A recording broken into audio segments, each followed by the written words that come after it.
If you've ever visited a marsh or wetland in Florida and spent some time looking for birds, the showy purple gallinule probably stole the limelight, while even the common gallinule with its red bill might have gotten more attention.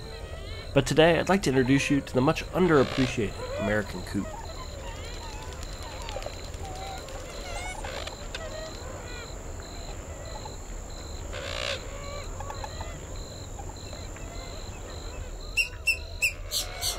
The American Coot is one of the most abundant waterbirds in the country and can be found on nearly any body of water at some point during the year. In Florida, they are seemingly everywhere during winter as they flee the cold in the north and congregate in large flocks in wetlands and on lakes across the state. American Coots are equally at home swimming in open water and walking on aquatic vegetation, and this versatility is due to their awesome lobed toes, which is sort of an intermediate step between a regular bird foot and a webbed foot. Each toe has a large flap of skin that both assists in swimming and walking on vegetation. Coots feed primarily on aquatic vegetation, which they eat in large quantities. They'll even dive when they're in deeper waters to access this vegetation on the bottom.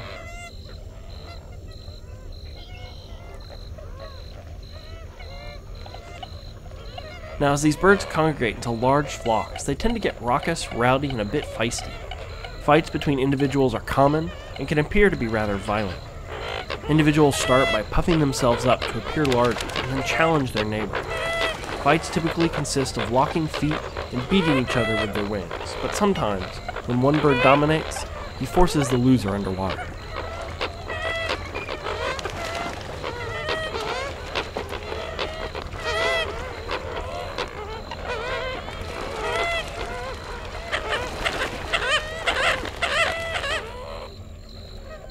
As these large flocks of coots build up in the winter, they also become a target for numerous avian predators.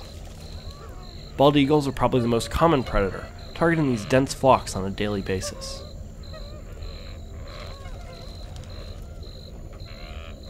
Next time you're at a wetland, be sure to look around, checking the dead trees to see if you can find an eagle, scouting out or feeding on a coot.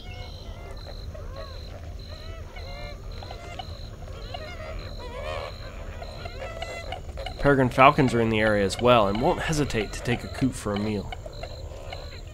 Even a red-shouldered hawk, which is normally a predator of small mammals and reptiles, will take a coot if the opportunity is right. Fortunately for the coots, these dense flocks mean there are many eyes watching for danger, while others are feeding or bathing.